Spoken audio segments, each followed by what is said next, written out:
ನಮಸ್ಕಾರ ಸ್ನೇಹಿತರೆ, ಎಲ್ಲರಿಗೂ ನಮಸ್ಕಾರ. ಇಂದಿನ ಈ ಸಂಚಿಕೆಯಲ್ಲಿ ಅಬಕಾರಿ ಸಬ್ ಇನ್ಸ್ಪೆಕ್ಟರ್ ಪ್ರಶ್ನೆ ಪತ್ರಿಕೆ 2002 ವಿವರಣೆ ಸಮೇತ ನೋಡೋಣ. ಈ ಮುಂದೆ ಬರುವಂತಹ ಈ ಒಳ ಮೀಸಲಾತಿ ಜಾರಿ ಆದಮೇಲೆ ಅಬಕಾರಿ ಸಬ್ ಇನ್ಸ್ಪೆಕ್ಟರ್ ಮತ್ತು ಅಬಕಾರಿ ಪೇದೆಯನ್ನ ರಿಕ್ರೂಟ್ಮೆಂಟ್ ಮಾಡ್ಬೇಕಂತ ಹೇಳಿ ಆದೇಶ ಆಗಿದೆ. ಹಾಗಾಗಿ ಅದರ ಅಧ್ಯಯನ ಆಗಲಿ ಆ ವಿಷಯವಾರು ಹೇಗಿತ್ತು ಎಂಬುದನ್ನು ಈ ಪ್ರಶ್ನೆ ಪತ್ರಿಕೆ ಮೂಲಕ ನೋಡೋಣ ಸ್ನೇಹಿತರೆ. ಬನ್ನಿ. ಮೊದಲನೇ ಪ್ರಶ್ನೆ, ಕರ್ನಾಟಕದಲ್ಲಿರುವ ಸಾಕ್ಷರತಾ ಪ್ರಮಾಣ ಎಷ್ಟು ಎಂಬುದು ಈ ಪ್ರಶ್ನೆಯಾಗಿದೆ. ಇದು 2002 ನಡೆದಂತಹ ಪ್ರಶ್ನೆ ಪತ್ರಿಕೆ ಆಗಿದೆ. ಈ ಪ್ರೆಸೆಂಟ್ 2011 ಜನಗಣತಿ ಪ್ರಕಾರ ಎಷ್ಟಿದೆ ಎಂಬುದನ್ನು ನೋಡೋಣ. 75.36% ಇದೆ. ಕರ್ನಾಟಕದಲ್ಲಿ ಸಾಕ್ಷರತೆ ಪ್ರಮಾಣ 75.36% ಇದೆ. ಮುಂದಿನ ಪ್ರಶ್ನೆ, ಎರಡನೇ ಪ್ರಶ್ನೆ, ಮೊದಲನೇ ಪರಮಾಣು ಬಾಂಬನ್ನು ತಯಾರಿಸಿದವರು ಯಾರು ಎಂಬುದು ಈ ಪ್ರಶ್ನೆಯಾಗಿದೆ. ಸರಿಯಾದ ಉತ್ತರ ಆಯ್ಕೆ 4, ಒಟ್ಟೋ ಹಾನ್ ಅವರು ಮೊದಲ ಪರಮಾಣು ಬಾಂಬನ್ನು ತಯಾರಿಸಿದರು. ಮುಂದಿನ ಪ್ರಶ್ನೆ, ಮೂರನೇ ಪ್ರಶ್ನೆ, ಪ್ರಥಮ ಮಹಿಳಾ ಗಗನಯಾತ್ರಿ ಯಾರು ಎಂಬುದು ಈ ಪ್ರಶ್ನೆಯಾಗಿದೆ. ಇದಕ್ಕೆ ಸರಿಯಾದ ಉತ್ತರ ವ್ಯಾಲೆಂಟಿನಾ ಟೆರೆಸ್ಕೋವಾ ಅವರು ಮೊದಲ ಮಹಿಳಾ ಗಗನಯಾತ್ರಿಯಾಗಿ ಗುರುತಿಸಿಕೊಂಡಿದ್ದಾರೆ. ಮುಂದಿನ ಪ್ರಶ್ನೆ, ನಾಲ್ಕನೇ ಪ್ರಶ್ನೆ, ಭಾರತದ ಆರ್ಥಿಕತೆ ಯಾವ ಆರ್ಥಿಕತೆಗೆ ಸಂಬಂಧಿಸಿದೆ ಎಂಬುದು ಈ ಪ್ರಶ್ನೆಯಾಗಿದೆ. ಸರಿಯಾದ ಉತ್ತರ ಮಿಶ್ರ ಆರ್ಥಿಕತೆ. ಆಯ್ಕೆ 4, ಮಿಶ್ರ ಆರ್ಥಿಕತೆ ನಮ್ಮ ಭಾರತದ ಆರ್ಥಿಕತೆಯಾಗಿದೆ. ಐದನೇ ಪ್ರಶ್ನೆ, ಕದಂಬರ ರಾಜಧಾನಿ ಯಾವುದು ಎಂಬುದು ಪ್ರಶ್ನೆಯಾಗಿದೆ. ಆಯ್ಕೆ ಬಿ. ಆಯ್ಕೆ 2, ಬನವಾಸಿ ಕದಂಬರ ರಾಜಧಾನಿ ಆಗಿದೆ ಎಂಬುದು ಈ ಪ್ರಶ್ನೆಗೆ ಸರಿಯಾದ ಉತ್ತರವಾಗಿದೆ. ಆರನೇ ಪ್ರಶ್ನೆ, ಒಂದು ಚಚ್ಚೌಕಾಗದ ಬಾಹುವಿನ ಉದ್ದ 4 ಮೀಟರ್ಗಳಾದರೆ ಅದರ ಕ್ಷೇತ್ರಫಲವು ಎಷ್ಟು ಎಂಬುದು ಈ ಪ್ರಶ್ನೆಯಾಗಿದೆ. ಅಂದರೆ ಆರನೇ ಪ್ರಶ್ನೆಗೆ ಸರಿಯಾದ ಉತ್ತರ ಆಯ್ಕೆ ಬಿ. ಆಯ್ಕೆ 2, 16 ಚದರ ಮೀಟರ್ಗಳು. ಇದಕ್ಕೆ ಸರಿಯಾದ ಉತ್ತರ 16 ಚದರ ಮೀಟರ್ ಆಗಿದೆ. ಮುಂದಿನ ಪ್ರಶ್ನೆ, ಏಳನೇ ಪ್ರಶ್ನೆ, ಚಹಾವನ್ನು ಭಾರತಕ್ಕೆ ಪರಿಚಯಿಸಿದವರು ಯಾರು ಎಂಬುದು ಈ ಪ್ರಶ್ನೆಯಾಗಿದೆ. ಚಹಾವನ್ನು ಇಂಗ್ಲಿಷರು ಅಥವಾ ಬ್ರಿಟಿಷರು ಭಾರತಕ್ಕೆ ಚಹಾವನ್ನು ಪರಿಚಯ ಮಾಡಿದರು. ಕಾಫಿಯನ್ನು ಬಾಬು ಬುಡನ್ ರವರು ಪರಿಚಯಿಸಿದರು ಭಾರತದಲ್ಲಿ. ಬಾಬು ಬುಡನ್ ರವರು.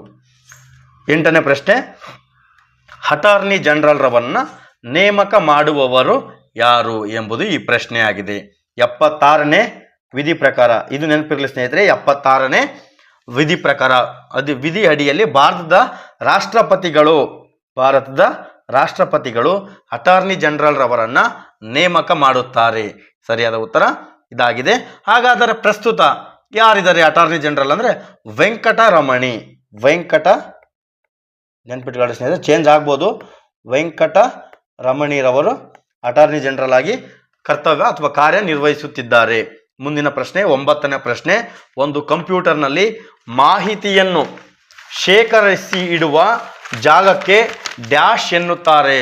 ಸರಿಯಾದ ಉತ್ತರ ಆಯ್ಕೆ ಎ, ಹಾರ್ಡ್ ಡಿಸ್ಕ್. ಸರಿಯಾದ ಉತ್ತರ ಹಾರ್ಡ್ ಡಿಸ್ಕ್ ಎಂದು ಕರೆಯುತ್ತಾರೆ. ಇದಕ್ಕೆ ಸರಿಯಾದ ಉತ್ತರ ಆಯ್ಕೆ 1. ಮುಂದಿನ ಪ್ರಶ್ನೆ, ಪೆಟ್ರೋಲಿಗೆ ಸೇರಿಸುವ ಪ್ರತಿಗುದ್ದು ಯಾವುದು ಏನು ಎಂಬುದು ಸರಿಯಾದ ಉತ್ತರ ಆಯ್ಕೆ ಡಿ, ಟೆಟ್ರಾ ಈಥೈಲ್ ಲೆಡ್. ಸರಿಯಾದ ಉತ್ತರ ಟೆಟ್ರಾ ಈಥೈಲ್ ಲೆಡ್ ಅನ್ನ ಪೆಟ್ರೋಲಿಗೆ ಸೇರಿಸುವ ಪ್ರತಿಗುದ್ದಾಗಿದೆ. ಮುಂದಿನ ಪ್ರಶ್ನೆ, 11ನೇ ಪ್ರಶ್ನೆ, ಕನ್ನಡ ಚಿತ್ರರಂಗದ ಭೀಷ್ಮ ಎಂದು ಯಾರನ್ನ ಕರೆಯುತ್ತಾರೆ ಅಂದರೆ ಜೆ.ವಿ. ಅಯ್ಯರ್. ಆಯ್ಕೆ 1, ಜೆ.ವಿ. ಅಯ್ಯರ್ ಅವರನ್ನ ಕನ್ನಡ ಚಿತ್ರರಂಗದ ಭೀಷ್ಮ ಎಂದು ಕರೆಯುತ್ತಾರೆ. 12ನೇ ಪ್ರಶ್ನೆ, ತಿಲಕರು ಹೋಮ್ ರೂಲ್ ಲೀಗ್ನ ಅಂಗಸಂಸ್ಥೆಯನ್ನು ಸ್ಥಾಪಿಸಿದ ಸ್ಥಳ ಯಾವುದು ಎಂಬುದು ಈ ಪ್ರಶ್ನೆಯಾಗಿದೆ. ಸರಿಯಾದ ಉತ್ತರ ಆಯ್ಕೆ ಡಿ, ಧಾರವಾಡ. ತಿಲಕರು ಬಾಲಗಂಗಾಧರ್ ತಿಲಕ್ರವರು ಅಂಗಸಂಸ್ಥೆಯನ್ನ ಧಾರವಾಡದಲ್ಲಿ ಸ್ಥಾಪಿಸಿದರು. 13ನೇ ಪ್ರಶ್ನೆ, ರಾತ್ರಿಯಲ್ಲಿ ಅತಿ ಪ್ರಕಾಶಮಾನವಾದ ನಕ್ಷತ್ರ ಯಾವುದು ಎಂಬುದು ಪ್ರಶ್ನೆಯಾಗಿದೆ. ಆಯ್ಕೆ ಡಿ, ಸಿರಿಯಸ್ ಎಂಬ ನಕ್ಷತ್ರ ರಾತ್ರಿಯಲ್ಲಿ ಅತಿ ಪ್ರಕಾಶಮಾನವಾದ ನಕ್ಷತ್ರವಾಗಿದೆ? ನೆನಪಿರ್ಲಿ ಸ್ನೇಹಿತರೆ, ಸಿರಿಯಸ್. 14ನೇ ಪ್ರಶ್ನೆ, ಕಾಂಗ್ರೆಸ್ನ ಪ್ರಥಮ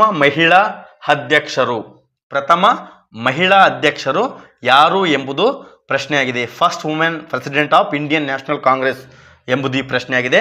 ಆಯ್ಕೆ 4, ಡಾಕ್ಟರ್ ಎನಿ ಬೆಸೆಂಟ್ ಅವರ ಮೊದಲ ಮಹಿಳಾ ಅಧ್ಯಕ್ಷರಾಗಿ 1917ರಲ್ಲಿ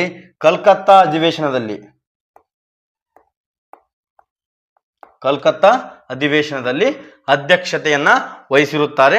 ಭಾರತದ ಪ್ರಥಮ ಮಹಿಳಾ ಅಧ್ಯಕ್ಷರು ಹನಿ ಬೆಸೆಂಟ್ ರವರಾಗಿದ್ದಾರೆ. ಮುಂದಿನ ಪ್ರಶ್ನೆ 15ನೇ ಪ್ರಶ್ನೆ, ಡೈನಮೈಟ್ ಅನ್ನು ಕಂಡು ಹಿಡಿದವರು ಯಾರು ಎಂಬುದು ಈ ಪ್ರಶ್ನೆಯಾಗಿದೆ. ಡೈನಮೈಟ್ ಅನ್ನ ಆಲ್ಫ್ರೆಡ್ ಬಿ ನೋಬೆಲ್ ರವರು ಕಂಡು ಹಿಡಿದಿದ್ದಾರೆ. ಇದಕ್ಕೆ ಸರಿಯಾದ ಉತ್ತರ ಆಯ್ಕೆ 3. ಈ ಕೆಳಗಿನ ಯಾವ ವ್ಯಕ್ತಿಯನ್ನು ಗುರೂಜಿ ಎಂದು ಸಂಬೋಧಿಸಲಾಗುವುದು? ಗುರೂಜಿ ಅಂತ ಯಾವ ವ್ಯಕ್ತಿಯನ್ನ ಕರೀತಾರೆ ಎಂಬುದು ಈ ಪ್ರಶ್ನೆಯಾಗಿದೆ. ಸರಿಯಾದ ಉತ್ತರ MS ಗೋಲ್ವಾಲ್ಕರ್. ಸರಿಯಾದ ಉತ್ತರ ಆಯ್ಕೆ 3, MS ಗೋಲ್ವಾಲ್ಕರ್ ಅವರನ್ನ ಗುರೂಜಿ ಎಂದು ಕರೆಯುತ್ತಾರೆ. ಹಾಗಾದರೆ ಗುರುದೇವ ಎಂದು ಯಾರನ್ನ ಸಂಬೋಧಿಸಲಾಗುತ್ತದೆ ಅಂದ್ರೆ ರವೀಂದ್ರನಾಥ್ ಟ್ಯಾಗೋರ್ ಅವರನ್ನ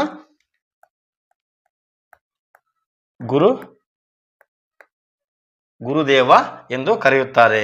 17ನೇ ಪ್ರಶ್ನೆ, ಭಾರತೀಯ ರಾಷ್ಟ್ರೀಯ ಕಾಂಗ್ರೆಸ್ನ ಸ್ಥಾಪಕ ಅಧ್ಯಕ್ಷರು ಯಾರು? ಸರಿಯಾದ ಉತ್ತರ ಆಯ್ಕೆ ಬಿ, WC ಬ್ಯಾನರ್ಜಿ.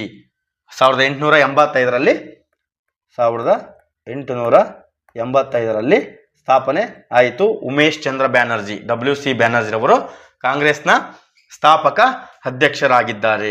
18ನೇ ಪ್ರಶ್ನೆ, ಈ ಕೆಳಗಿನ ಯಾವ ದ್ರಾವಣದಲ್ಲಿ ಚಿನ್ನ ಕರಗುತ್ತದೆ ಎಂಬುದು ಈ ಪ್ರಶ್ನೆಯಾಗಿದೆ. ಚಿನ್ನ ಯಾವ ದ್ರಾವಣದಲ್ಲಿ ಕರಗುತ್ತದೆ ಅಂದ್ರೆ ಆಯ್ಕೆ ಸಿ, ಪ್ರಬಲ ಹೈಡ್ರೋಕ್ಲೋರಿಕ್ ಆಮ್ಲ ಪ್ಲಸ್ ಪ್ರಬಲ ನೈಟ್ರಿಕ್ ಆಮ್ಲ, ಇದರಲ್ಲಿ ಈ ದ್ರಾವಣದಲ್ಲಿ ಚಿನ್ನ ಕರಗುತ್ತದೆ. ಸರಿಯಾಗಿ ನೆನಪಿಟ್ಕೊಳ್ರಿ, ಹೈಡ್ರೋಕ್ಲೋರಿಕ್ ಆಮ್ಲ ಮತ್ತು ನೈಟ್ರಿಕ್ ಆಮ್ಲದಲ್ಲಿ ಚಿನ್ನ ಕರಗುತ್ತದೆ. ಮುಂದಿನ ಪ್ರಶ್ನೆ 19ನೇ ಪ್ರಶ್ನೆ, ಇದು ಪ್ರಚಲಿತ ಘಟನೆಗಳಿಗೆ ಸಂಬಂಧಿಸಿದ ಪ್ರಶ್ನೆಯಾಗಿದೆ. 20ನೇ ಪ್ರಶ್ನೆ, ಜಗತ್ತಿನ ಅತಿ ದೊಡ್ಡ ಅರಮನೆ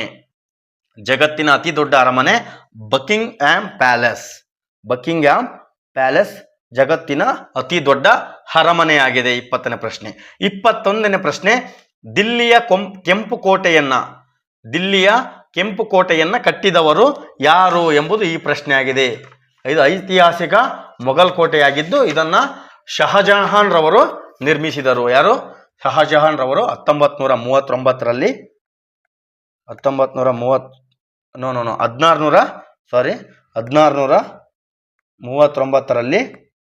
ಶಹಜಹಾನ್ ಅವರು ದಿಲ್ಲಿಯ ಐತಿಹಾಸಿಕ ಕೆಂಪು ಕೋಟೆಯನ್ನ ನಿರ್ಮಾಣವನ್ನ ಆಯೋಜಿಸಿದರು. 22ನೇ ಪ್ರಶ್ನೆ, ಜನರಲ್ ಮುಷರಫ್, ಇದು ಕರೆಂಟ್ ಅಫೇರ್ಸ್ಗೆ ಸಂಬಂಧಿಸಿದ ಪ್ರಶ್ನೆಯಾಗಿದೆ. ಮುಂದಿನ ಪ್ರಶ್ನೆ, ಹೊಯ್ಸಳ ವಂಶದ ಮೊದಲ ಸ್ವತಂತ್ರ ರಾಜ ಯಾರು ಎಂಬುದು ಈ ಪ್ರಶ್ನೆಯಾಗಿದೆ. ಆಯ್ಕೆ 1, ವಿಷ್ಣುವರ್ಧನ ಹೊಯ್ಸಳ ವಂಶದ ಮೊದಲ ಸ್ವತಂತ್ರ ರಾಜರಾಗಿ ಕಾಣಿಸಿಕೊಂಡಿದ್ದಾರೆ. ಇವರು ಸರಿಯಾದ ಉತ್ತರ ವಿಷ್ಣುವರ್ಧನ. 24ನೇ ಪ್ರಶ್ನೆ, ಒಣ ಮಂಜುಗಡ್ಡೆ ಎಂದರೆ ಘನ ಇಂಗಾಲದ ಡೈಆಕ್ಸೈಡ್ ಡ್ರೈ ಐಸ್. ಒಣ ಮಂಜುಗಡ್ಡೆ ಅಂದ್ರೆ ಘನ ಇಂಗಾಲದ ಡೈಆಕ್ಸೈಡ್, ಇದಕ್ಕೆ ಸರಿಯಾದ ಉತ್ತರ. 25ನೇ ಪ್ರಶ್ನೆ, ಶೈತ್ಯಕಾರಕದಲ್ಲಿ ಉಪಯೋಗಿಸುವ ಅನಿಲ ಯಾವುದು ಎಂಬುದು ಈ ಪ್ರಶ್ನೆಯಾಗಿದೆ. ಕ್ಲೋರೋಫ್ಲೋರೋ ಕಾರ್ಬನ್ ಅನ್ನ ಶೈತ್ಯಕಾರಕದಲ್ಲಿ ಉಪಯೋಗಿಸಲಾಗುತ್ತದೆ. Chlorofluoro carbon. ಇದು 26ನೇ ಪ್ರಶ್ನೆ. ಇದು ಕರೆಂಟ್ ಅಫೈರ್ಸ್ ಸಂಬಂಧಿಸಿದ್ದಾಗಿದೆ. 27ನೇ ಪ್ರಶ್ನೆ, ಭೂಮಿಯಲ್ಲಿ ಅತ್ಯಂತ ಹೇರಳವಾಗಿ ದೊರೆಯುವ ಲೋಹ ಯಾವುದು ಎಂಬುದು 27ನೇ ಪ್ರಶ್ನೆಯಾಗಿದೆ. ಯಾವುದು ಹಾಗಾದ್ರೆ ಆಯ್ಕೆ 4, ಅಲ್ಯೂಮಿನಿಯಂ ಭೂಮಿಯಲ್ಲಿ ಅತ್ಯಂತ ಹೇರಳವಾಗಿ ದೊರೆಯುವ ಲೋಹವಾಗಿದೆ. 28ನೇ ಪ್ರಶ್ನೆ, ಹಜಾರಿಬಾಗ್ ರಾಷ್ಟ್ರೀಯ ಉದ್ಯಾನವಿರುವ ರಾಜ್ಯ ಯಾವುದು? ಹಜಾರಿಬಾಗ್ ಆಯ್ಕೆ ಸಿ, ಇದು ಜಾರ್ಖಂಡ್ ರಾಜ್ಯದಲ್ಲಿ ಕಂಡುಬರುವ ರಾಷ್ಟ್ರೀಯ ಉದ್ಯಾನವನವಾಗಿದೆ. 29ನೇ ಪ್ರಶ್ನೆ, ಜಪಾನ್ ದೇಶದ ಸಂಸತ್ತನ್ನ ಕರೆಯಲ್ಪಡುವುದು ಅಂದ್ರೆ ಜಪಾನ್ ದೇಶದ ಸಂಸತ್ತನ್ನು ಏನೆಂದು ಕರೆಯುತ್ತಾರೆ? ಜಪಾನ್ ದೇಶದ ಸಂಸತ್ತನ್ನ ಡಯಾಟ್ ಎಂದು ಕರೆಯುತ್ತಾರೆ. ಡಯಾಟ್ ಎಂದು ಕರೆಯುತ್ತಾರೆ. 30ನೇ ಪ್ರಶ್ನೆ, the mill on the floss ಪುಸ್ತಕವನ್ನ ಬರೆದವರು ಯಾರು? ಇದಕ್ಕೆ ಸರಿಯಾದ ಉತ್ತರ ಆಯ್ಕೆ ಡಿ, ಜಾರ್ಜ್ ಈಲಿಯಟ್ ಅವರ the mill on the floss ಪುಸ್ತಕವನ್ನ ಬರೆದವರು. 31ನೇ ಪ್ರಶ್ನೆ, ಭಾರತೀಯ ಮಂದಿರ ವಾಸ್ತುಶಿಲ್ಪದ ತೊಟ್ಟಿಲು ಎಂದು ಯಾವುದನ್ನ ಕರೆಯುತ್ತಾರೆ? ಈ ಕೆಳಗಿನ ಯಾವುದನ್ನ ಭಾರತೀಯ ಮಂದಿರ ವಾಸ್ತುಶಿಲ್ಪದ ತೊಟ್ಟಿಲು ಎಂದು ಕರೆಯುತ್ತಾರೆ ಎಂಬುದು ಪ್ರಶ್ನೆಯಾಗಿದೆ.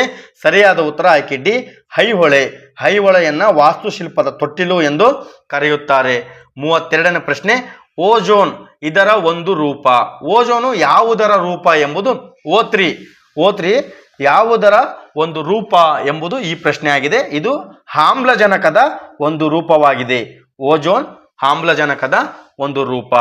33ನೇ ಪ್ರಶ್ನೆ, ಕೊಂಕಣ ರೈಲ್ವೆಯನ್ನ ದೇಶಕ್ಕೆ ಅರ್ಪಿಸಿದ ದಿನ ಎಂಬುದು ಈ ಪ್ರಶ್ನೆಯಾಗಿದೆ. ಮುಂದೆ ರಿಪೀಟ್ ಕೂಡ ಆಗಬಹುದು.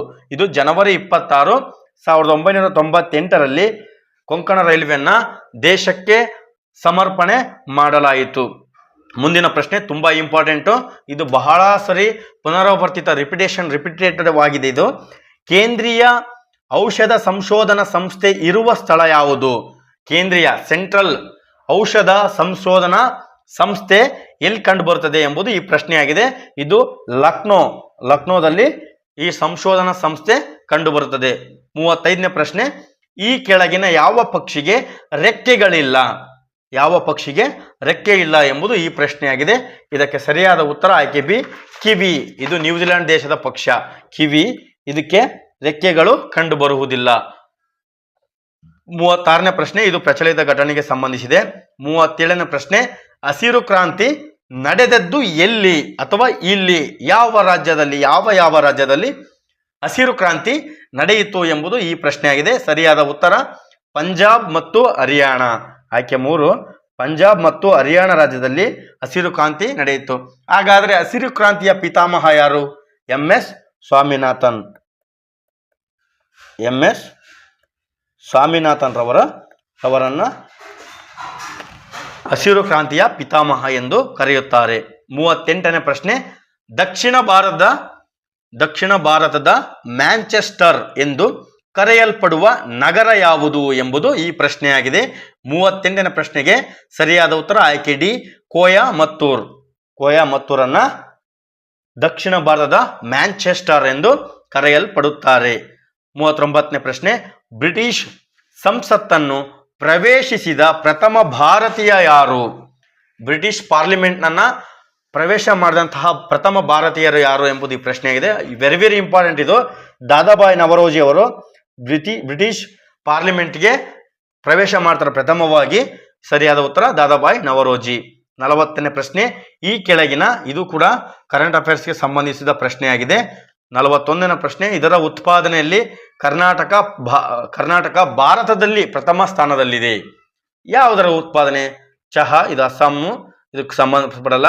ಕಾಫಿಯ ಉತ್ಪಾದನೆಯಲ್ಲಿ ಕರ್ನಾಟಕವು ಪ್ರಥಮ ಸ್ಥಾನದಲ್ಲಿದೆ. ಕರ್ನಾಟಕ ಭಾರತದಲ್ಲಿ ಕಾಫಿಯ ಉತ್ಪಾದನೆಯಲ್ಲಿ ಪ್ರಥಮ ಸ್ಥಾನವನ್ನ ಪ್ರಥಮ ಸ್ಥಾನದಲ್ಲಿ ಕಾಣುತ್ತದೆ. ಮುಂದಿನ ಪ್ರಶ್ನೆ, ಭಾರತದ ಸಿಲಿಕಾನ್ ಕಣಿವೆ, ಸಿಲಿಕಾನ್ ಸಿಟಿ ಎಂದ ಯಾವ ನಗರವನ್ನ ಕರೆಯುತ್ತಾರೆ ಅಂದ್ರೆ ಬೆಂಗಳೂರನ್ನ ಸಿಲಿಕಾನ್ ಸಿಟಿ ಅಂತ ಕರೆಯುತ್ತಾರೆ. ಮುಂದಿನ ಪ್ರಶ್ನೆ 43ನೇ ಪ್ರಶ್ನೆ, ಅತ್ಯಂತ ಹೆಚ್ಚು ಬೆಳ್ಳಿಯನ್ನು ಉತ್ಪಾದಿಸುವ ದೇಶ ಯಾವುದು ಎಂಬುದು 43ನೇ ಪ್ರಶ್ನೆಯಾಗಿದೆ. ಯಾವುದು ಹಾಗಾದ್ರೆ? 43ನೇ ಸರಿಯಾದ ಉತ್ತರ ಮೆಕ್ಸಿಕೋ. 43ನೇ ಪ್ರಶ್ನೆ, ಅತ್ಯಂತ ಹೆಚ್ಚು ಬೆಳ್ಳಿಯನ್ನು ಜಗತ್ತಿನಲ್ಲಿ ಉತ್ಪಾದನೆ ಮಾಡುವ ದೇಶ ಮೆಕ್ಸಿಕೋ. ಸರಿಯಾದ ಉತ್ತರ ಮೆಕ್ಸಿಕೋ. ಮುಂದಿನ ಪ್ರಶ್ನೆ 44ನೇ ಪ್ರಶ್ನೆ, ಜಪಾನ್ ದೇಶದ ರಾಷ್ಟ್ರೀಯ ಕ್ರೀಡೆ ಯಾವುದು? ಇದು ಕೂಡ PSI ಪ್ರಶ್ನೆ ಪತ್ರಿಕೆಯಲ್ಲಿ 2016-17ರ ಪ್ರಶ್ನೆ ಪತ್ರಿಕೆಯಲ್ಲಿ ಇದು ಒಂದ್ಸರಿ ರಿಪಿಟೇಷನ್ ಆಗಿತ್ತು. ಜಪಾನ್ ದೇಶದ ರಾಷ್ಟ್ರೀಯ ಕ್ರೀಡೆ ಯಾವುದು? ಜೂಡೋ ಜಪಾನ್ ದೇಶದ ರಾಷ್ಟ್ರೀಯ ಕ್ರೀಡೆಯಾಗಿದೆ. ಮುಂದಿನ ಪ್ರಶ್ನೆ 45ನೇ ಪ್ರಶ್ನೆ, ಭಾರತದಲ್ಲಿ ಮೊದಲನೇ ಸಾರ್ವತ್ರಿಕ ಚುನಾವಣೆ ನಡೆದ ವರ್ಷ ಯಾವುದು ಎಂಬುದು ಪ್ರಶ್ನೆಯಾಗಿದೆ. ಸರಿಯಾದ ಉತ್ತರ 1951-52ರಲ್ಲಿ ಪ್ರಥಮ ಬಾರಿಗೆ ಸಾರ್ವತ್ರಿಕ ಚುನಾವಣೆ ನಡೆಯಿತು ಭಾರತದಲ್ಲಿ. 46ನೇ ಪ್ರಶ್ನೆ, ಮೈಸೂರು ರಾಜ್ಯದ ಪ್ರಥಮ ಮುಖ್ಯಮಂತ್ರಿ ಯಾರು ಎಂಬುದು ಈ ಪ್ರಶ್ನೆಯಾಗಿದೆ. ಮೈಸೂರು ರಾಜ್ಯದ ಪ್ರಥಮ ಮುಖ್ಯಮಂತ್ರಿ ಯಾರು ಎಂಬುದು ಈ ಪ್ರಶ್ನೆಯಾಗಿದೆ. ಇದಕ್ಕೆ ಸರಿಯಾದ ಉತ್ತರ ಕೆ ಚೆಂಗಲರಾಯ ರೆಡ್ಡಿ. ಆಯ್ಕೆ 1 KC ರೆಡ್ಡಿ ಮೈಸೂರು ರಾಜ್ಯದ ಪ್ರಥಮ ಮುಖ್ಯಮಂತ್ರಿಯಾಗಿದ್ದಾರೆ. ಮುಂದಿನ ಪ್ರಶ್ನೆ 47ನೇ ಪ್ರಶ್ನೆ, ಈ ಕೆಳಗಿನ ಯಾವ ದೇಶವು 1000 ಸರೋವರಗಳ ಪ್ರದೇಶ ಎಂದು ಕರೆಯಲ್ಪಡುತ್ತದೆ? 47ನೇ ಪ್ರಶ್ನೆ ಸರಿಯಾದ ಉತ್ತರ ಫಿನ್ಲ್ಯಾಂಡ್. ಫಿನ್ಲ್ಯಾಂಡ್ ಅನ್ನ 1000 ಸರೋವರಗಳ ಪ್ರದೇಶ ಎಂದು ಕರೆಯುತ್ತಾರೆ. 48ನೇ ಪ್ರಶ್ನೆ, ಶ್ರೀಮತಿ ಇಂದಿರಾ ಗಾಂಧಿಯವರ ಸಮಾಧಿ ಇರುವ ಸ್ಥಳ ಈ ಕೆಳಗಿನಂತೆ ಕರೆಯುತ್ತಾರೆ ಎಂಬುದು 48ನೇ ಪ್ರಶ್ನೆಯಾಗಿದೆ. ಸರಿಯಾದ ಉತ್ತರ ಆಯ್ಕೆ 2 ಶಕ್ತಿ ಸ್ಥಳ. ಇಂದಿರಾ ಗಾಂಧಿಯವರ ಸಮಾಧಿ ಇರುವ ಸ್ಥಳವಾಗಿದೆ. ಸರಿಯಾಗಿ ನೆನ್ಪಿಟ್ಕೋಬೇಕು ಸ್ನೇಹಿತರೆ. ಮುಂದಿನ ಪ್ರಶ್ನೆ 49ನೇ ಪ್ರಶ್ನೆ, ಈ ಕೆಳಗಿನ ಯಾವ ವ್ಯಕ್ತಿಯನ್ನು ದೀಪವಿರುವ ಹೆಣ್ಣು ಎಂದು ಗುರುತಿಸಲ್ಪಡುತ್ತದೆ? ದೀಪವಿರುವ ಹೆಣ್ಣು ಎಂದು ಗುರುತಿಸಲ್ಪಡುತ್ತಿದೆ ಯಾವುದು? 49ನೇ ಪ್ರಶ್ನೆಗೆ ಸರಿಯಾದ ಉತ್ತರ ಫ್ಲೋರೆನ್ಸ್ ನೈಟಿಂಗೇಲ್ ರವರನ್ನ ದೀಪವಿರುವ ಹೆಣ್ಣು ಎಂದು ಕರೆಯಲ್ಪಡುತ್ತದೆ. 50ನೇ ಪ್ರಶ್ನೆ, ಅತಿ ಹೆಚ್ಚು ಉಣ್ಣೆ ಉತ್ಪಾದಿಸುವ ದೇಶ ಯಾವುದು ಎಂಬುದು 50ನೇ ಪ್ರಶ್ನೆಯಾಗಿದೆ. ಸರಿಯಾದ ಉತ್ತರ ಆಸ್ಟ್ರೇಲಿಯಾ ದೇಶದಲ್ಲಿ ಅತಿ ಹೆಚ್ಚು ಉಣ್ಣೆಯನ್ನ ಉತ್ಪಾದನೆ ಮಾಡುತ್ತಾರೆ. ಮುಂದಿನ ಪ್ರಶ್ನೆ 51ನೇ ಪ್ರಶ್ನೆ, ಶ್ರವಣಬೆಳಗೊಳದ ಗೊಮ್ಮಟೇಶ್ವರ ಪ್ರತಿಮೆಯ ಎತ್ತರವು ಎಷ್ಟಿದೆ ಎಂಬುದು ಈ ಪ್ರಶ್ನೆಯಾಗಿದೆ. 51ನೇ ಪ್ರಶ್ನೆ 57 ಅಡಿ ಶ್ರವಣಬೆಳಗೊಳದ ಗೊಮ್ಮಟೇಶ್ವರ ಪ್ರತಿಮೆಯು 57 ಅಡಿ ಕಂಡು ಬರುತ್ತದೆ. 52ನೇ ಪ್ರಶ್ನೆ, ಗಣಿತಶಾಸ್ತ್ರದಲ್ಲಿ ಸೊನ್ನೆಯನ್ನು ಕಂಡು ಹಿಡಿದವರು ಯಾವ ದೇಶದವರು ಅಥವಾ ಯಾರು ಎಂಬುದು ಈ ಪ್ರಶ್ನೆಯಾಗಿದೆ. ಸರಿಯಾದ ಉತ್ತರ ಭಾರತೀಯರು ಗಣಿತಶಾಸ್ತ್ರದಲ್ಲಿ ಸೊನ್ನೆಯನ್ನ ಕಂಡು ಹಿಡಿದರು. 53ನೇ ಪ್ರಶ್ನೆ, ಈ ಕೆಳಗಿನ ಯಾವುದಕ್ಕೆ ಕುದುರೆಮುಖ ಹೆಸರಾಗಿದೆ? ಕುದುರೆಮುಖ ಯಾವ ಅದಿರಿಗೆ ಹೆಸರುವಾಸಿಯಾಗಿದೆ ಎಂಬುದು 53ನೇ ಪ್ರಶ್ನೆಯಾಗಿದೆ. ಹಾಗಾದ್ರೆ ಯಾವುದಕ್ಕೆ ಅಂತಂದ್ರೆ ಕಬ್ಬಿಣದ ಅದಿರಿಗೆ ಕುದುರೆಮುಖ ಹೆಸರುವಾಸಿಯಾಗಿದೆ. 54ನೇ ಪ್ರಶ್ನೆ, ಧೂಮಕೇತುವು ಚಲಿಸುವ ಪಥವು ಒಂದು ಯಾವ ಆಕೃತಿಯಲ್ಲಿ ಧೂಮಕೇತು ಚಲಿಸುತ್ತದೆ ಎಂಬುದು 54ನೇ ಪ್ರಶ್ನೆಯಾಗಿದೆ. ಇದು ಅಂಡಾಕೃತಿ ಆಗಿರುತ್ತದೆ. ಅಂಡಾಕೃತಿಯಲ್ಲಿ ಇದರ ಪಥವು ಅಂಡಾಕೃತಿಯಾಗಿರುತ್ತದೆ. 55ನೇ ಪ್ರಶ್ನೆ, ವಿಟಮಿನ್ ಎ ಕೊರತೆಯಿಂದ ಈ ಕೆಳಗಿನ ಯಾವ ಕಾಯಿಲೆಯು ಬರುತ್ತದೆ? ವಿಟಮಿನ್ ಎ ಕೊರತೆಯಿಂದ ಯಾವ ಕಾಯಿಲೆ ಬರುತ್ತದೆ ಎಂಬುದು 55ನೇ ಪ್ರಶ್ನೆಯಾಗಿದೆ. ರಾತ್ರಿ ಅಂಧತ್ವ ಅಥವಾ ರಾತ್ರಿ ಕುರುಡುತನ ವಿಟಮಿನ್ ಎ ಕೊರತೆಯಿಂದ ಕಂಡುಬರುತ್ತದೆ. 56ನೇ ಪ್ರಶ್ನೆ, ಕರ್ನಾಟಕ ವಿಧಾನಸಭೆಯ ಅಧ್ಯಕ್ಷರು ಅಥವಾ ವಿಧಾನಸಭೆಯ ಸ್ಪೀಕರ್ ಯಾರು ಇದ್ದಾರೆ ಎಂಬುದು ಈ ಪ್ರಶ್ನೆಯಾಗಿದೆ. ಪ್ರಸ್ತುತವಾಗಿ 2025ರಲ್ಲಿ ಯು ಟಿ ಖಾದರ್ ಸರ್ ಅವರು ವಿಧಾನಸಭೆಯ ಅಧ್ಯಕ್ಷರಾಗಿ ಕರ್ತವ್ಯ ನಿರ್ವಹಿಸುತ್ತಿದ್ದಾರೆ. 57ನೇ ಪ್ರಶ್ನೆ ಇದು ಕರೆಂಟ್ ಅಫೇರ್ಸ್. 58 ಕೂಡ ಕರೆಂಟ್ ಅಫೇರ್ಸ್. 59ನೇ ಪ್ರಶ್ನೆ, ಕರ್ನಾಟಕದ ಮೊದಲ ರಾಜ್ಯಪಾಲರು. 59ನೇ ಪ್ರಶ್ನೆ, ಕರ್ನಾಟಕದ ಮೊದಲ ರಾಜ್ಯಪಾಲರು ಯಾರು ಎಂಬುದು ಪ್ರಶ್ನೆಯಾಗಿದೆ. ಸರಿಯಾದ ಉತ್ತರ ಆಯ್ಕೆ 1 ಜಯಚಾಮರಾಜ ಒಡೆಯರ್ ಅವರು ಕರ್ನಾಟಕದ ಮೊದಲ ರಾಜ್ಯಪಾಲರು. ಮುಂದಿನ ಪ್ರಶ್ನೆ, ಕೇಂದ್ರೀಯ ಚರ್ಮ ಸಂಶೋಧನಾ ಸಂಸ್ಥೆಯು ಈ ಕೆಳಗಿನ ಯಾವ ಪ್ರದೇಶದಲ್ಲಿದೆ ಎಂಬುದು 60ನೇ ಪ್ರಶ್ನೆಯಾಗಿದೆ. ಸರಿಯಾದ ಉತ್ತರ ಚೆನ್ನೈನಲ್ಲಿ ಕೇಂದ್ರೀಯ ಚರ್ಮ ಸಂಶೋಧನಾ ಸಂಸ್ಥೆ ಕಂಡುಬರುತ್ತದೆ. 61ನೇ ಪ್ರಶ್ನೆ, ಮಾನವ ಕಂಡು ಹಿಡಿದ ಮೊದಲ ಧಾತು ಯಾವುದು ಎಂಬುದು ಪ್ರಶ್ನೆಯಾಗಿದೆ.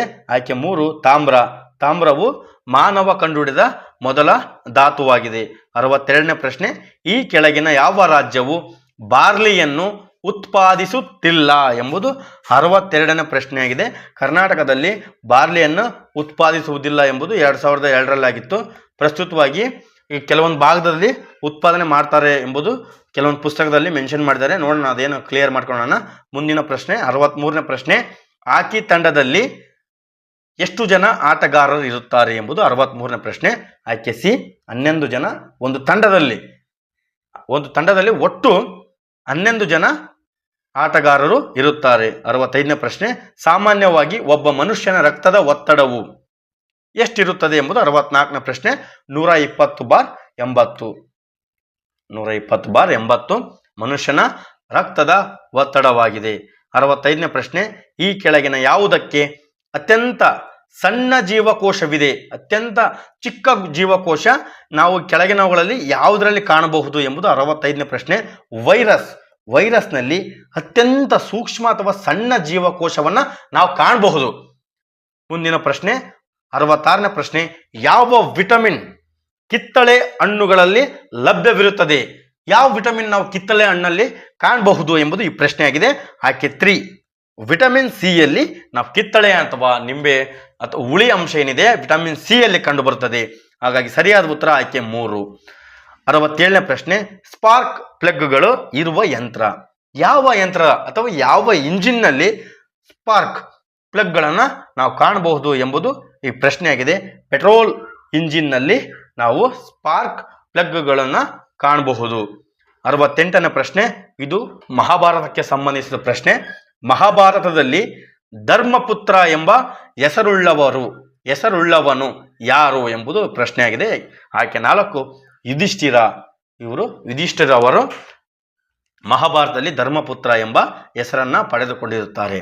69ನೇ ಪ್ರಶ್ನೆ, ಭಾರತ ರತ್ನವನ್ನು ಪಡೆದ ಮೊದಲ ವಿಜ್ಞಾನಿ ಯಾರು ಎಂಬುದು 69ನೇ ಪ್ರಶ್ನೆಯಾಗಿದೆ. ಸರ್ ಸಿ ವಿ ರಾಮನ್ ರವರು ಭಾರತ ರತ್ನವನ್ನು 1954ರಲ್ಲಿ ಮೊದಲ ಬಾರಿಗೆ ಪಡೆದುಕೊಳ್ಳುತ್ತಾರೆ. 70ನೇ ಪ್ರಶ್ನೆ, ವಂದೇ ಮಾತರಂ ಪದವನ್ನ ರಚಿಸಿದವರು ಯಾರು ಎಂಬುದು 70ನೇ ಪ್ರಶ್ನೆಯಾಗಿದೆ. ಆಯ್ಕೆ ಬಿ, ಬಂಕಿಮಚಂದ್ರ ಚಟರ್ಜಿರವರು ವಂದೇ ಮಾತರಂ ಪದವನ್ನ ರಚಿಸಿದರು. 71ನೇ ಪ್ರಶ್ನೆ, ರಾಮಾಯಣ ದರ್ಶನಂ ಬರೆದ ಕವಿ ಯಾರು ಎಂಬುದು ಈ ಪ್ರಶ್ನೆಯಾಗಿದೆ. 71ನೇ ಪ್ರಶ್ನೆ ಆಯ್ಕೆ ಸಿ, ಕುವೆಂಪುರವರು ರಾಮಾಯಣ ದರ್ಶನಂ ಎಂಬ ಕೃತಿಯನ್ನ ಬರೆಯುತ್ತಾರೆ. ಸರಿಯಾದ ಉತ್ತರ ಆಯ್ಕೆ 3. 72ನೇ ಪ್ರಶ್ನೆ, ಡಿಸೆಂಬರ್ 25ರಂದು ಹುಟ್ಟಿದ ಭಾರತದ ಪ್ರಧಾನಿ ಯಾರು ಎಂಬುದು ಈ ಪ್ರಶ್ನೆಯಾಗಿದೆ. ಡಿಸೆಂಬರ್ 25 ಉತ್ತಮ ಆಡಳಿತ ದಿನವನ್ನಾಗಿ ನಾವು ಆಚರಣೆ ಮಾಡ್ತೀವಿ. 72ನೇ ಸರಿಯಾದ ಉತ್ತರ 72ನೇ ಪ್ರಶ್ನೆಗೆ ಅಟಲ್ ಬಿಹಾರಿ ವಾಜಪೇಯಿ ಅವರು ಡಿಸೆಂಬರ್ 25ರಂದು ಹುಟ್ಟಿದ ಪ್ರಧಾನಿಯಾಗಿದ್ದಾರೆ. ಮುಂದಿನ ಪ್ರಶ್ನೆ 73ನೇ ಪ್ರಶ್ನೆ, ಹಲೈ ದರ್ವಾಜಾವನ್ನು ಕಟ್ಟಿದವರು ಯಾರು ಎಂಬುದು 73ನೇ ಪ್ರಶ್ನೆಯಾಗಿದೆ. ಆಯ್ಕೆ ಸಿ, ಅಲ್ಲಾವುದ್ದೀನ್ ಖಿಲ್ಜಿ ಅವರು ಹಲೈ ದರ್ವಾಜವನ್ನು ಕಟ್ಟಿದವರು. 74ನೇ ಪ್ರಶ್ನೆ, ಪಂಚತಂತ್ರವನ್ನು ಬರೆದವರು ಯಾರು ಎಂಬುದು ಪ್ರಶ್ನೆಯಾಗಿದೆ. 74ಕ್ಕೆ ಆಯ್ಕೆ ಸಿ, ವಿಷ್ಣು ಶರ್ಮರವರು ಪಂಚತಂತ್ರವನ್ನು ಬರೆದವರು. ಕೊನೆಯ ಪ್ರಶ್ನೆ, ಈ ಪ್ರಶ್ನೆ ಪತ್ರಿಕೆಯಲ್ಲಿ 75 ಪ್ರಶ್ನೆ ಪತ್ರಿಕೆಯನ್ನು ನೀಡಿ ಈ ಪರೀಕ್ಷೆಯನ್ನು ನಡೆಸಲಾಗಿತ್ತು. ಇದು 2002ರಲ್ಲಿ ನಡೆದಂತಹ ಪ್ರಶ್ನೆ ಪತ್ರಿಕೆ. ಇದು ಕೊನೆಯ ಪ್ರಶ್ನೆ ಪತ್ರಿಕೆ. 75ನೇ ಪ್ರಶ್ನೆ, ಮಾನವನ ಮುಖದಲ್ಲಿರುವ ಒಟ್ಟು ಎಲುಬುಗಳ ಸಂಖ್ಯೆ ಎಷ್ಟು? ಮಾನವನ ಮುಖದಲ್ಲಿ ಎಷ್ಟು ಎಲುಬುಗಳನ್ನು ನಾವು ಕಾಣಬಹುದು? 14 ಎಲುಬುಗಳನ್ನು ನಾವು ಮಾನವನ ಮುಖದಲ್ಲಿ 14 ಎಲುಬುಗಳನ್ನು ನಾವು ಕಾಣಬಹುದು. ನಮಸ್ಕಾರ ಸ್ನೇಹಿತರೆ, ಈ ಸಂಚಿಕೆ ಇಲ್ಲಿಗೆ ಮುಕ್ತಾಯ ಆಗುತ್ತಿದೆ. ನಮ್ಮ ಸಂವಿಧಾನ ಒಟ್ಟು ಡ್ಯಾಶ್ ವಿಧಿಗಳನ್ನು ಹೊಂದಿದೆ. ಇದಕ್ಕೆ ಸರಿಯಾದ ಉತ್ತರ 450ಕ್ಕಿಂತ ಹೆಚ್ಚು. 450ಕ್ಕಿಂತ ಹೆಚ್ಚು ಆಯ್ಕೆಯೇ ಸರಿಯಾದ ಉತ್ತರ. ಮುಂದಿನ ಪ್ರಶ್ನೆ, 2ನೇ ಪ್ರಶ್ನೆ, ಸಂವಿಧಾನದ 370ನೇ ಅನುಚ್ಛೇದ ಯಾವ ರಾಜ್ಯಕ್ಕೆ ಅನ್ವಯಿಸುತ್ತದೆ? ಇದಕ್ಕೆ ಸರಿಯಾದ ಉತ್ತರ ಆಯ್ಕೆ ಎ, ಜಮ್ಮು ಮತ್ತು ಕಾಶ್ಮೀರ. ಇದು ಪ್ರಸ್ತುತ 2019ರಲ್ಲಿ ರದ್ದಾಗಿದೆ.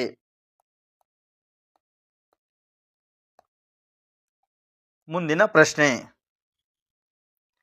ಹೈದರಾಬಾದ್ ಕರ್ನಾಟಕಕ್ಕೆ ವಿಶೇಷ ಸ್ಥಾನಮಾನವನ್ನು ಸಂವಿಧಾನದ ಯಾವ ವಿಧಿ ಅನ್ವಯ ಕೊಡಬೇಕೆಂದು ಒತ್ತಾಯಿಸಲಾಯಿತು? ಇದು PC 2008ರಲ್ಲಿ ಕೇಳಿದಂತಹ ಪ್ರಶ್ನೆ. ಸರಿಯಾದ ಉತ್ತರ ಆಯ್ಕೆ ಬಿ, 371J.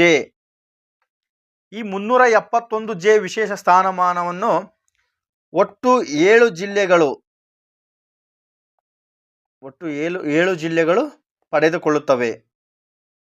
ಮುಂದಿನ ಪ್ರಶ್ನೆ, 4ನೇ ಪ್ರಶ್ನೆ, ಸಂವಿಧಾನದ ವಿಧಿ 371ರಲ್ಲಿ ಈ ಕೆಳಗಿನ ಯಾವ ಜಿಲ್ಲೆಯು ಒಳಪಟ್ಟಿಲ್ಲ ಅಂದರೆ ಈ 371 ವಿಧಿಯಲ್ಲಿ ಯಾವ ಜಿಲ್ಲೆ ಒಳಪಟ್ಟಿಲ್ಲ ಎಂಬುದು ಈ ಪ್ರಶ್ನೆಯಾಗಿದೆ. ಸರಿಯಾದ ಉತ್ತರ ಆಯ್ಕೆ ಡಿ ವಿಜಯಪುರ. ಇದು 371 ವಿಧಿಯಲ್ಲಿ ಒಳಪಡುವುದಿಲ್ಲ. ಮುಂದಿನ ಪ್ರಶ್ನೆ, ಹೈದರಾಬಾದ್ ಕರ್ನಾಟಕ ಭಾಗದ ಜನರಿಗೆ ವಿಶೇಷವಾಗಿ ಜಾರಿಗೆ ತರಲಾದ ನಿಯಮ 371 ಕಲಂ ಅಡಿಯಲ್ಲಿ ಕರ್ನಾಟಕ ರಾಜ್ಯದ ಎಷ್ಟು ಹಿಂದುಳಿದ ಜಿಲ್ಲೆಗಳು ಸೇರ್ಪಡೆಗೊಂಡಿವೆ? ಇದಕ್ಕೆ ಸರಿಯಾದ ಉತ್ತರ ಆಯ್ಕೆ ಎ 7. 7ನೇ ಜಿಲ್ಲೆ ವಿಜಯನಗರ.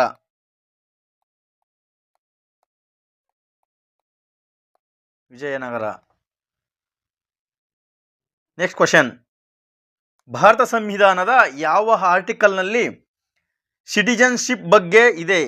6ನೇ ಪ್ರಶ್ನೆ. ಇದಕ್ಕೆ ಸರಿಯಾದ ಉತ್ತರ ಆರ್ಟಿಕಲ್ 5.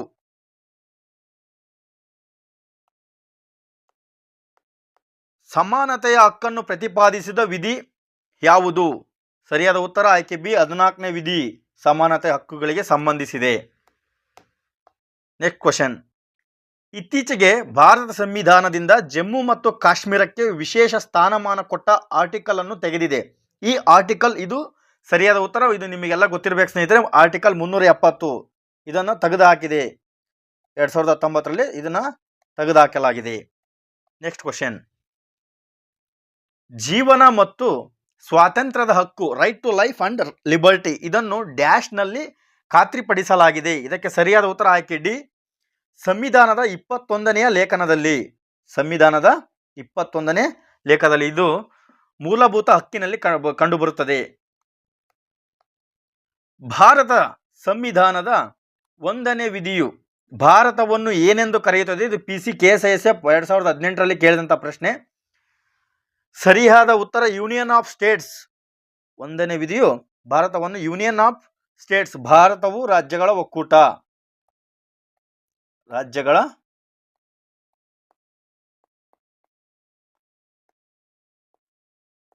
ಒಕ್ಕೂಟ. APC ಬಲಗಳ ಮೂಲಭೂತ ಹಕ್ಕುಗಳನ್ನು ಮೊಟಕುಗೊಳಿಸುವುದಕ್ಕೆ ಸಂಬಂಧಿಸಿದ ಸಂವಿಧಾನದ ವಿಧಿ ಯಾವುದು? ಸರಿಯಾದ ಉತ್ತರ ಆಯ್ಕೆ ಬಿ 33ನೇ ವಿಧಿ. 33ನೇ ವಿಧಿ. 12ನೇ ಪ್ರಶ್ನೆ, ಭಾರತದ ಸಂವಿಧಾನದಲ್ಲಿರುವ ಅನುಚ್ಛೇದಗಳ ಸಂಖ್ಯೆ. ಇದು PSI 1998ರಲ್ಲಿ ಕೇಳಿದಂಥ ಪ್ರಶ್ನೆಯಾಗಿದೆ. PSI 1998 ಸಂವಿಧಾನದಲ್ಲಿ ಅನುಚ್ಛೇದಗಳ ಸಂಖ್ಯೆ ಎಂದು ಕೇಳಿದರೆ ಸರಿಯಾದ ಉತ್ತರ ಆಯ್ಕೆ ಡಿ 400ಕ್ಕಿಂತ ಹೆಚ್ಚಿಗೆ, ಅಂದರೆ 450ಕ್ಕಿಂತ ಹೆಚ್ಚಿಗೆ.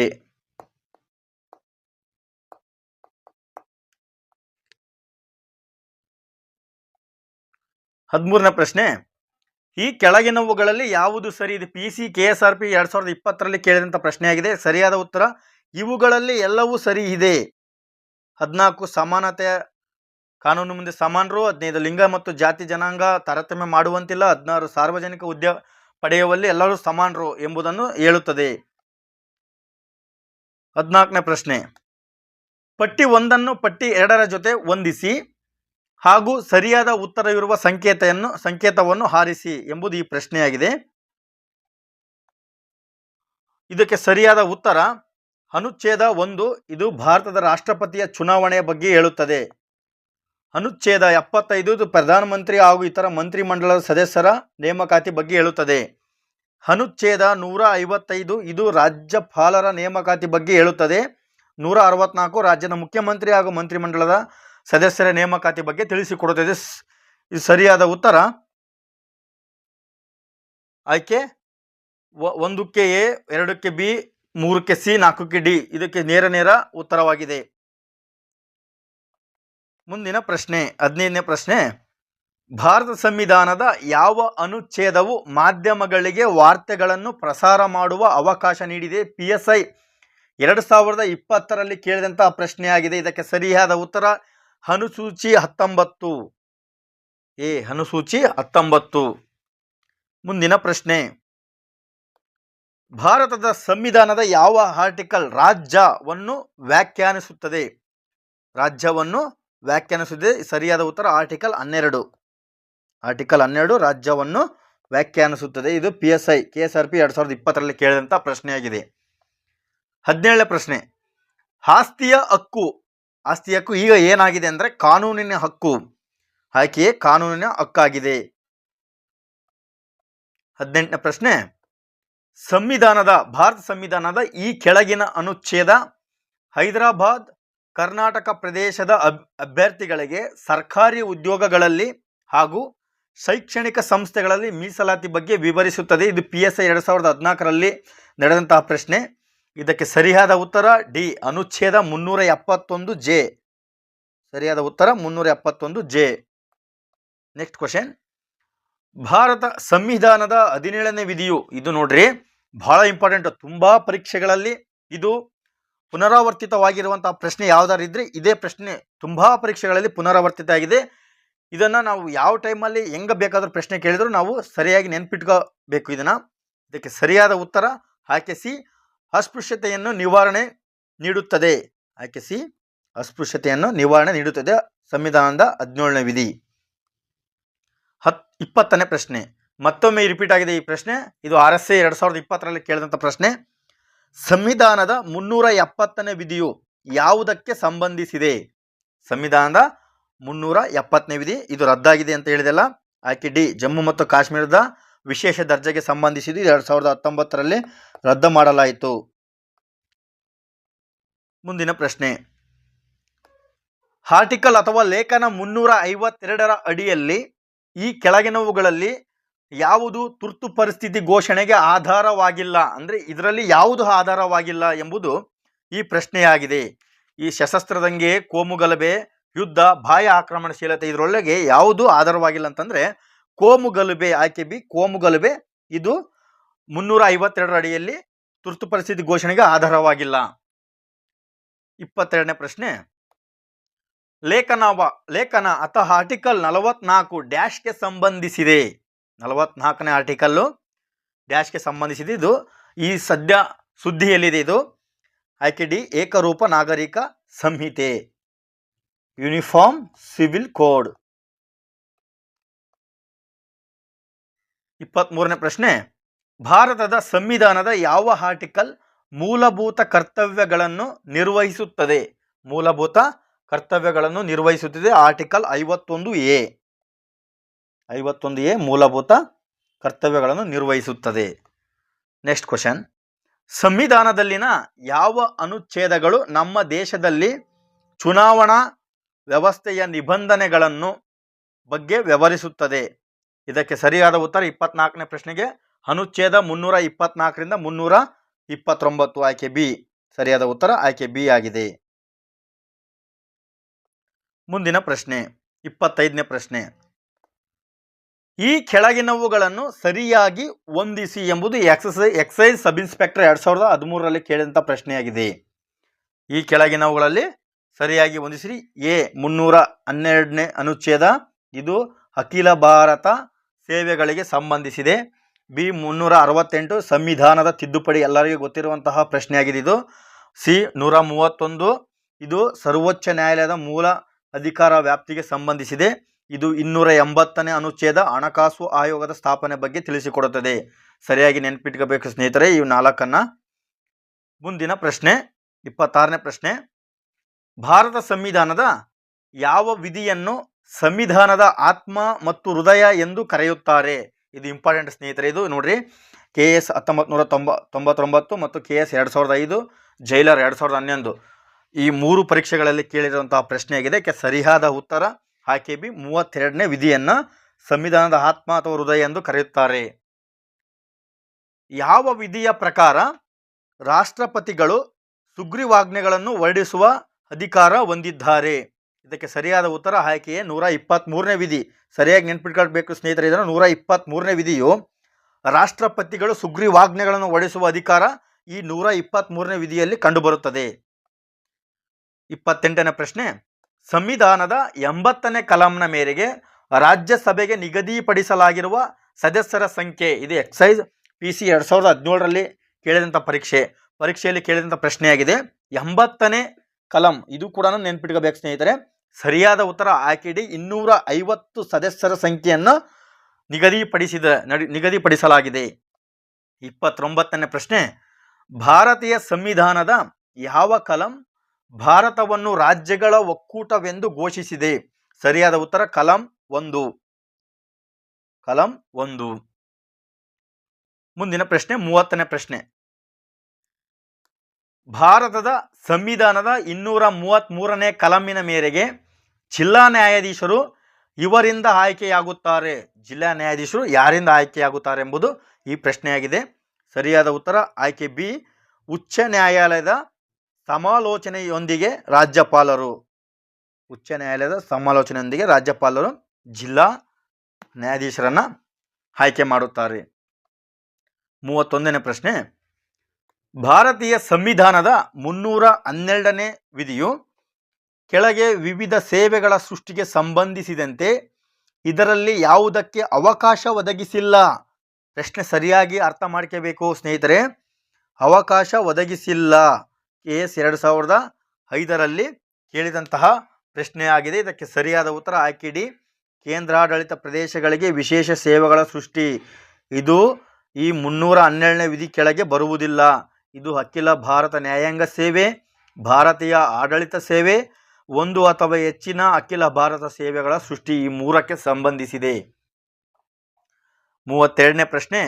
ಲೋಕಸಭೆಯಲ್ಲಿ ಆಂಗ್ಲೋ ಇಂಡಿಯನ್ನರಿಗೆ ಪ್ರಾತಿನಿಧ್ಯ ಒದಗಿಸುವ ಭಾರತೀಯ ಸಂವಿಧಾನದ ಅನುಚ್ಛೇದ ಯಾವುದು ಮತ್ತು ಅವರಿಗೆ ಮೀಸಲಾದ ಸ್ಥಾನಗಳು ಎಷ್ಟು ಎಂಬುದು ಈ ಪ್ರಶ್ನೆಯಾಗಿದೆ.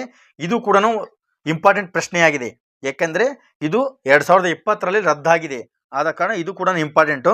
ಇದಕ್ಕೆ ಸರಿಯಾದ ಉತ್ತರ ಆಯ್ಕೆ ಎ, 331 ಮತ್ತು 2 ಮೀಸಲಾದ ಕ್ಷೇತ್ರಗಳು ಸ್ಥಾನಗಳು ಎರಡಿದ್ವು. 331ನೇ ಅನುಚ್ಛೇದ.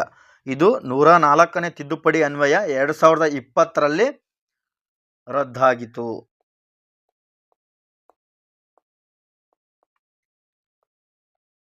33ನೇ ಪ್ರಶ್ನೆ.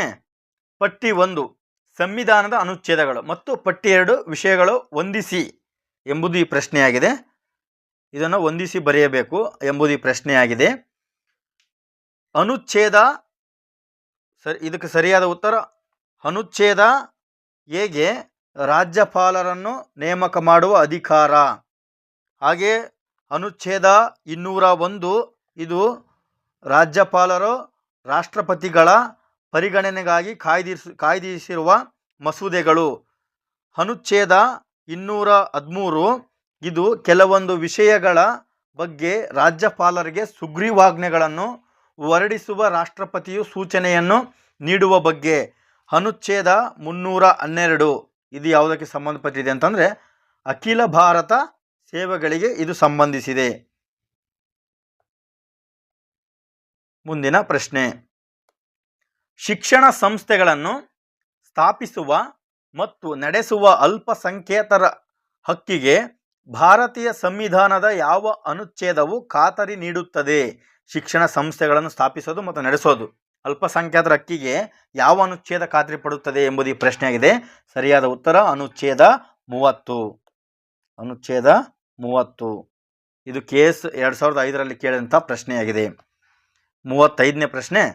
ಸಂಸತ್ತಿನ 2 ಸದನಗಳಿಂದ ಜಾರಿಯಾದ ಮಸೂದೆಯೊಂದಕ್ಕೆ ಭಾರತದ ರಾಷ್ಟ್ರಪತಿಯವರು ಭಾರತೀಯ ಸಂವಿಧಾನದ ಯಾವ ಅನುಚ್ಛೇದದ ಅನ್ವಯ ತಮ್ಮ ಸಮ್ಮತಿಯನ್ನು ತಡೆ ಹಿಡಿಯಬಹುದು? ಇದು KS 2010ರಲ್ಲಿ ಕೇಳಿದಂತಹ ಪ್ರಶ್ನೆ. ಈ ಪ್ರಶ್ನೆಗೆ ಸರಿಯಾದ ಉತ್ತರ ಅನುಚ್ಛೇದ 111. ಅನುಚ್ಛೇದ 111. 36ನೇ ಪ್ರಶ್ನೆ. ಕೇಂದ್ರ ಸರ್ಕಾರದ ಕರ್ತವ್ಯವು ಯಾವುದೇ ರಾಜ್ಯದ ಮೇಲೆ ಬಾಹ್ಯ ದಾಳಿ ಆಗದಂತೆ ಮತ್ತು ಆಂತರಿಕ ಶೋಭೆ ಇಲ್ಲದಂತೆ ಸಂವಿಧಾನಾತ್ಮಕವಾಗಿ ಆಳ್ವಿಕೆ ನಡೆಸಿಕೊಂಡು ಹೋಗುವುದು. ಈ ಹೇಳಿಕೆ ಸಂಬಂಧಿಸಿದಂತೆ ಭಾರತ ಸಂವಿಧಾನದ ಯಾವ ಕಲಂ ವ್ಯವಹರಿಸುತ್ತದೆ? ಇದು 355ನೇ ಕಲಂ ವ್ಯವಹರಿಸುತ್ತದೆ. 355ನೇ ಕಲಂ ವ್ಯವಹರಿಸುತ್ತದೆ. 37ನೇ ಪ್ರಶ್ನೆ. ಸಂವಿಧಾನದ ತಿದ್ದುಪಡಿಗೆ ಸಂಬಂಧಪಟ್ಟ ಭಾರತದ ಸಂವಿಧಾನದ ಅನುಚ್ಛೇದ ಈ ಮುಂದಿನವುಗಳಲ್ಲಿ ಯಾವುದು? 2008ರಲ್ಲಿ SDA, 2021 SDA, FD 2015 ಈ 3 ಪರೀಕ್ಷೆಗಳಲ್ಲಿ ಈ ಸಂವಿಧಾನದ ತಿದ್ದುಪಡಿ ಬಗ್ಗೆ ಕೇಳಿದರೆ ಸರಿಯಾದ ಉತ್ತರ ಆಯ್ಕೆ ಡಿ ಅನುಚ್ಛೇದ 368. ನೆಕ್ಸ್ಟ್ ಪ್ರಶ್ನೆ. ಸಂವಿಧಾನದ ಯಾವ ಕಲಂ ಶಿಕ್ಷಣದ ಪ್ರಾಥಮಿಕ ಘಟ್ಟದಲ್ಲಿ ಮಾತೃಭಾಷೆಯಲ್ಲಿ ಶಿಕ್ಷಣ ನೀಡಲು ಅಗತ್ಯ ಸೌಲಭ್ಯವನ್ನು ಒದಗಿಸುವುದು ಪ್ರತಿಯೊಂದು ಸರ್ಕಾರದ ಪ್ರಯತ್ನವಾಗಿರಬೇಕೆಂದು ಉಪಬಂಧಿಸುತ್ತದೆ. ಯಾವ ಕಲಂ ಎಂಬುದು ಈ ಪ್ರಶ್ನೆಯಾಗಿದೆ. ಸರಿಯಾದ ಉತ್ತರ ಇದು ನೆನಪಿಟ್ಕೋಬೇಕು ಸ್ನೇಹಿತರೆ, ಇದು ತುಂಬಾ ಇಂಪಾರ್ಟೆಂಟ್ ಪ್ರಶ್ನೆ. ಇದು ಆಯ್ಕೆ ಸಿ 350A ಮಾತೃಭಾಷೆಯಲ್ಲಿ ಶಿಕ್ಷಣ ಪಡೆಯೋದ್ರ ಬಗ್ಗೆ ಈ ಕಲಂ ತಿಳಿಸಿಕೊಡುತ್ತದೆ. 39ನೇ ಪ್ರಶ್ನೆ, ಈ ಕೆಳಗಿನ ಯಾವ ವಿಧಿಯು ಭಾರತದ ಪ್ರಧಾನಮಂತ್ರಿಯನ್ನು ನೇಮಿಸಲು ರಾಷ್ಟ್ರಪತಿಗಳಿಗೆ ಅಧಿಕಾರ ನೀಡುತ್ತದೆ? ಇದು ವಿಧಿ 75. ವಿಧಿ 75. 40ನೇ ಪ್ರಶ್ನೆ, ಭಾರತೀಯ ಸಂವಿಧಾನದ 263ನೇ ಅನುಚ್ಛೇದದ ಅಡಿಯಲ್ಲಿ ರಚಿಸಲಾದ ಅಂತಾರಾಜ್ಯ ಪರಿಷತ್ತಿನ ಅಧ್ಯಕ್ಷರಾಗಿ ಯಾರು ಕಾರ್ಯನಿರ್ವಹಿಸುತ್ತಾರೆ? ಭಾರತದ ಪ್ರಧಾನಮಂತ್ರಿಗಳು. ಭಾರತದ ಪ್ರಧಾನಮಂತ್ರಿಗಳು ಅಂತಾರಾಜ್ಯ ಪರಿಷತ್ತಿನ ಅಧ್ಯಕ್ಷರಾಗಿ ಕಾರ್ಯನಿರ್ವಹಿಸುತ್ತಾರೆ. ಯಾವುದೇ ವ್ಯಕ್ತಿಯನ್ನು ಒಂದೇ ಅಪರಾಧಕ್ಕಾಗಿ ಒಂದಕ್ಕಿಂತ ಹೆಚ್ಚು ಸಲ ಪ್ರಾಸಿಕ್ಯೂಷನ್ಗೆ ಗುರಿಪಡಿಸತಕ್ಕದ್ದಲ್ಲ ಹಾಗೂ ದಂಡಿಸತಕ್ಕದ್ದಲ್ಲ. ಇಂಪಾರ್ಟೆಂಟ್ ನೋಡಿ ಸ್ನೇಹಿತರೆ, ಇದು ಪ್ರಾಸಿಕ್ಯೂಷನ್ಗೆ. ಈ ನಿಯಮವನ್ನು ಭಾರತೀಯ ಸಂವಿಧಾನದಲ್ಲಿ ಯಾವ ಅನುಚ್ಛೇದದಲ್ಲಿ ಮಾತನಾಡಲಾಗಿದೆ ಎಂಬುದು ಈ ಪ್ರಶ್ನೆಯಾಗಿದೆ. ಇದಕ್ಕೆ ಸರಿಯಾದ ಉತ್ತರ ಅನುಚ್ಛೇದ 20/2. ಮುಂದಿನ ಪ್ರಶ್ನೆ, ಸಂವಿಧಾನದ ಎಷ್ಟನೇ ಅನುಚ್ಛೇದವು ಭಾರತದ ರಾಷ್ಟ್ರಪತಿಯವರಿಗೆ ಕೆಲವು ರಕ್ಷಣೆ ಮತ್ತು ವಿನಾಯಿತಿಗಳನ್ನು ಖಾತರಿಪಡಿಸುತ್ತದೆ? ಸರಿಯಾದ ಉತ್ತರ 361ನೇ ಅನುಚ್ಛೇದ. ಇದು ರಾಷ್ಟ್ರಪತಿಗಳಿಗೆ ರಕ್ಷಣೆ ಮತ್ತು ಕೆಲವು ವಿನಾಯಿತಿಗಳನ್ನು ಈ ವಿಧಿ ಪ್ರಕಾರ ಖಾತರಿಪಡಿಸಲಾಗುತ್ತದೆ. ನೆನಪಿಟ್ಕೊಳ್ಳಿ ಸ್ನೇಹಿತರೆ, 361ನೇ ಅನುಚ್ಛೇದ. ಭಾರತದ ರಾಷ್ಟ್ರಪತಿಯವರಿಗೆ ಭಾರತ ಸಂವಿಧಾನದ ಎಷ್ಟನೇ ಅನುಚ್ಛೇದವು ಅಟಾರ್ನಿ ಜನರಲ್ ಅನ್ನು ನೇಮಕ ಮಾಡುವ ಅಧಿಕಾರ ನೀಡಿದೆ? ಇದು FDA 2008ರಲ್ಲಿ ಕೇಳಿದಂಥ ಪ್ರಶ್ನೆ. ಇದಕ್ಕೆ ಸರಿಯಾದ ಉತ್ತರ ಆಕೆ ಬಿ 76ನೇ ಅನುಚ್ಛೇದ. ಇದು ಅಟಾರ್ನಿ ಜನರಲ್ಗೆ ಸಂಬಂಧಿಸಿದ ಅನುಚ್ಛೇದವಾಗಿದೆ. ಭಾರತದ ಸರ್ವೋಚ್ಚ ನ್ಯಾಯಾಲಯದ ಘೋಷಿಸಿದ ಯಾವುದೇ ಕಾನೂನು ಇತರ ಎಲ್ಲ ನ್ಯಾಯಾಲಯಗಳಿಗೆ ಬಂಧನಕಾರಕವಾಗಿರುತ್ತದೆ ಮತ್ತು ಅನ್ವಯವಾಗುತ್ತದೆ ಎಂಬುದನ್ನು ಒಳಗೊಂಡಿದೆ. ಸರಿಯಾಗಿ ಅರ್ಥ ಮಾಡ್ಕೋಬೇಕು ಸ್ನೇಹಿತರೆ. ಸರಿಯಾದ ಉತ್ತರ 141ನೇ ಅನುಚ್ಛೇದ. ಸಂವಿಧಾನ 141ನೇ ಅನುಚ್ಛೇದ. 45ನೇ ಪ್ರಶ್ನೆ, ಭಾರತೀಯ ಸಂವಿಧಾನದಲ್ಲಿರುವ ಕೆಳಕಂಡ ಯಾವ ಅನುಚ್ಛೇದವು ಸಂಬಂಧಪಟ್ಟ ವಿಷಯ ವಸ್ತುವಿನ ಮಿತಿಗೊಳಪಡದೆ ಅಂತಾರಾಷ್ಟ್ರೀಯ ಕೌಲುಗಳು, ಒಪ್ಪಂದಗಳು ಮತ್ತು ಒಡಂಬಡಿಕೆಗಳನ್ನು ಆಚರಣೆಗೆ ತರುವುದಕ್ಕಾಗಿ ಕಾನೂನುಗಳನ್ನು ಮಾಡಲು ಸಂಸತ್ತಿಗೆ ಅಧಿಕಾರ ಇರುವುದನ್ನು ಪ್ರತಿಬಿಂಬಿಸುತ್ತದೆ? ಇದು ಯಾವ ವಿಧಿ ಎಂಬುದನ್ನು ಕೇಳಿದ್ದಾರೆ. FDA 2011ರಲ್ಲಿ ಕೇಳಿದಂಥ ಪ್ರಶ್ನೆ. 45ನೇ ಪ್ರಶ್ನೆಗೆ ಸರಿಯಾದ ಉತ್ತರ ಆಯ್ಕೆ ಡಿ 253ನೇ ಅನುಚ್ಛೇದ.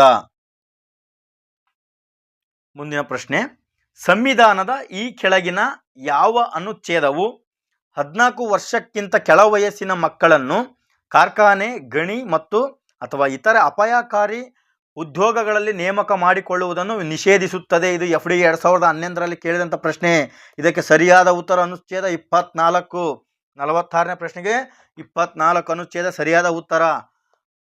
ರಾಜ್ಯ ನೀತಿ ನಿರ್ದೇಶನ ತತ್ವಗಳ ಯಾವ ಅನುಚ್ಛೇದವು ಹಸು ಮತ್ತು ಕರುಗಳು ಇತರೆ ಕರಾವಿನ ಭಾರ ಎಳೆಯುವ ದನಕರುಗಳನ್ನು ಕಡಿಯುವುದನ್ನು ನಿಷೇಧಿಸುತ್ತದೆ? ಸರಿಯಾಗಿ ನೆನಪಿಟ್ಕೋಬೇಕು ಸ್ನೇಹಿತರೆ. ಇದಕ್ಕೆ ಸರಿಯಾದ ಉತ್ತರ 48ನೇ ಅನುಚ್ಛೇದ. 48ನೇ ಅನುಚ್ಛೇದ. ಭಾರತದ ಸಂವಿಧಾನದ ಯಾವ ಅನುಚ್ಛೇದ ವಿತ್ತ ಅಥವಾ ಹಣಕಾಸು ಆಯೋಗವು ಸ್ಥಾಪಿಸಲಾಯಿತು? FDA 2008ರಲ್ಲಿ ಮತ್ತು ಅಸಿಸ್ಟೆಂಟ್ ಕಂಟ್ರೋಲರ್ 2017ರಲ್ಲಿ ಕೇಳಿದಂತಹ ಪ್ರಶ್ನೆ. ಇದಕ್ಕೆ ಸರಿಯಾದ ಉತ್ತರ ಆಯ್ಕೆ ಡಿ 280ನೇ ಅನುಚ್ಛೇದ. 49ನೇ ಪ್ರಶ್ನೆ, ಭಾರತ ಸಂವಿಧಾನದ